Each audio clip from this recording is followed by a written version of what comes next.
जमाने में मदद करता है? कौन सा विटामिन रक्त का थक्का जमाने में मदद करता है? जिसका सही आंसर हो जाएगा ऑप्शन नंबर सी, विटामिन के। विटामिन के रक्त का थक्का जमाने में मदद करता है। अगला प्रश्न है फ्रेंड, पादपों की कोशिकाओं की बाहरी दीवार किससे बनी होती है? पादपों की कोशिकाओं की बाहरी दीवार किससे बनी होती है? जिसका सही आंसर हो जाएगा दोस्तों ऑप्शन नंबर ए, सेल्यूलोज।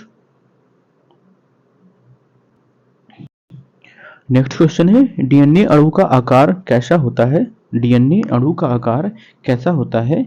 जिसका सही आंसर है ऑप्शन नंबर सी, दोहरी कुंडलाकार। दोहरी कुंडलाकार डीएनए अणु का आकार होता है।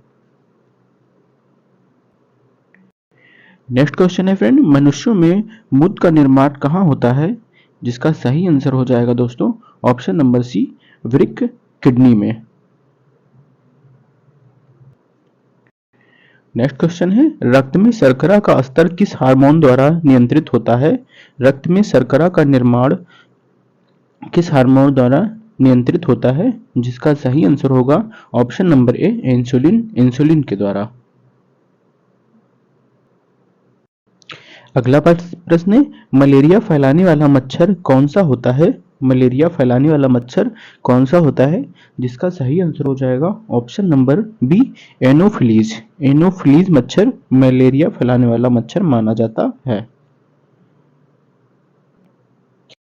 अगला प्रश्न है दोस्तों, कौन सा तत्व हीमोग्लोबिन का प्रमुख घटक होता है? कौन सा तत्व हीमोग्लोबिन का प्रमुख घटक होता है? जिसका सही आंसर होगा ऑप्शन नंबर सी, आयरन। अगला प्रश्न है दोस्तों, मनुष्य की सामान्य शरीर तापमान क्या होती है? मनुष्य की सामान्य शरीर का तापमान क्या होती है? जिसका सही आंसर हो जाएगा option number B, 37 degree Celsius. अगला प्रश्न है, त्वचा का रंग किसके द्वारा नियंत्रित होता है? त्वचा का रंग किसके द्वारा नियंत्रित होता है? जिसका सही आंसर हो जाएगा option number A, melanin. Melanin त्वचा का रंग नियंत्रित करने वाला होता है। अगला प्रश्न होगा दोस्तों, राइबोसोम का कार्य क्या है? राइबोसोम का कार्य क्या है? जिसका सही आंसर है ऑप्शन नंबर बी, प्रोटीन संश्लेषण। राइबोसोम का कार्य प्रोटीन संश्लेषण करना होता है। अगला प्रश्न है, लाल रक्त कणिकाओं का जीवन काल कितना होता है? लाल रक्त कणिकाओं का जीवन काल कितना होता है? जिसका सही आंसर है ऑप्शन नंबर सी, 120 दिन। 120 दिन लाल रक्त कणिकाओं का जीवन काल होता है। अगला प्रश्न है, तंत्रिका कोशिका का प्रमुख भाग क्या कहलाता है? तंत्रिका कोशिका का प्रमुख भाग क्या कहलाता है? जिसका सही आंसर हो जाएगा ऑप्शन नंबर डी, न्यूरॉन। अगला प्रश्न होगा दोस्तों, मानव शरीर में सबसे बड़ी ग्रंथि कौन सी होती है? मानव शरीर की सबसे बड़ी ग्रंथि कौन सी होती है? जिसका सही आंसर हो जाएगा ऑप्शन नंबर ए, यकृत। अगला प्रश्न होगा दोस्तों, कौन सी हड्डी मानव शरीर की सबसे बड़ी हड्डी सबसे छोटी हड्डी होती है? मानव शरीर की सबसे छोटी हड्डी कौन सी होती है? जिसका सही आंसर हो जाएगा option number B, stapes. Stapes कान की हड्डी मानव शरीर की सबसे छोटी हड्डी मानी जाती है। अगला प्रश्न है दोस्तों, प्लाज्मा का प्रमुख घटक क्या होता है? प्लाज्मा का प्रमुख घटक क्या होता है? जिसका सही आंसर होगा ऑप्शन नंबर सी, पानी।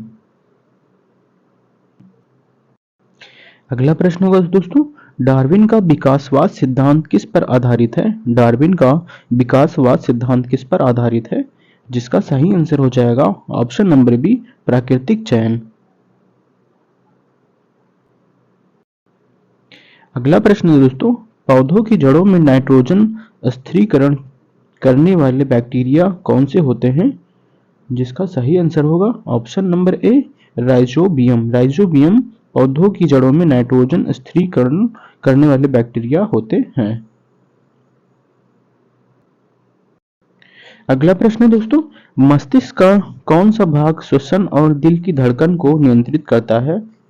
कौन सा भाग श्वसन और दिल की धड़कन को नियंत्रित करता है? मस्तिष्क का भाग जिसका सही आंसर है option number C, medulla, medulla oblongata. अगला प्रश्न है दोस्तों, ग्लूकोज को ऊर्जा में बदलने की प्रक्रिया को क्या कहते हैं? ग्लूकोज को ऊर्जा ऊर्जा में बदलने की प्रक्रिया को क्या कहते हैं? जो कि सही आंसर हो जाएगा ऑप्शन नंबर बी, श्वसन। अगला प्रश्न होगा, किस ग्रंथि को मास्टर ग्रंथि कहा जाता है? किस ग्रंथि को मास्टर ग्रंथि कहा जाता है? जो कि सही आंसर हो जाएगा ऑप्शन नंबर बी, पिट्यूटरी ग्रंथि। अगला प्रश्न होगा, मनुष्य के शरीर में रक्त समूह की खोज किसने की थी?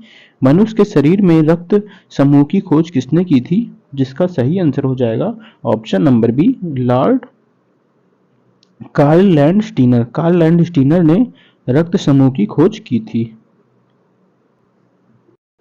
अगला प्रश्न होगा दोस्तों, मानव शरीर में सामान्य रूप से कितनी हड्डियां होती हैं? मानव शरीर में सामान्य रूप से कितनी हड्डियां होती हैं? जिसका सही आंसर हो जाएगा ऑप्शन नंबर ए, 206 हड्डी। मानव शरीर में 206 हड्डी होती हैं। अगला प्रश्न है दोस्तों, थायराइड ग्रंथि द्वारा किस हार्मोन का स्राव होता है? थायराइड ग्रंथि द्वारा किस हार्मोन का स्राव होता है? जिसका सही आंसर हो जाएगा ऑप्शन नंबर सी, थायरॉक्सिन। अगला प्रश्न दोस्तों, कौन सा अंग रक्त से विषाक्त पदार्थों को निकालता है? कौन सा अंग रक्त से विषाक्त पदार्थों को निकालता है? जिसका सही आंसर हो जाएगा ऑप्शन नंबर सी, वृक्क, किडनी। अगला प्रश्न, मनुष्य में कौन सी ग्रंथि मधुमेह डायबिटीज से संबंधित होती है? कौन सी ग्रंथि मधुमेह डायबिटीज से संबंधित होती है? जिसका सही आंसर हो जाएगा ऑप्शन नंबर बी, अग्नाशय।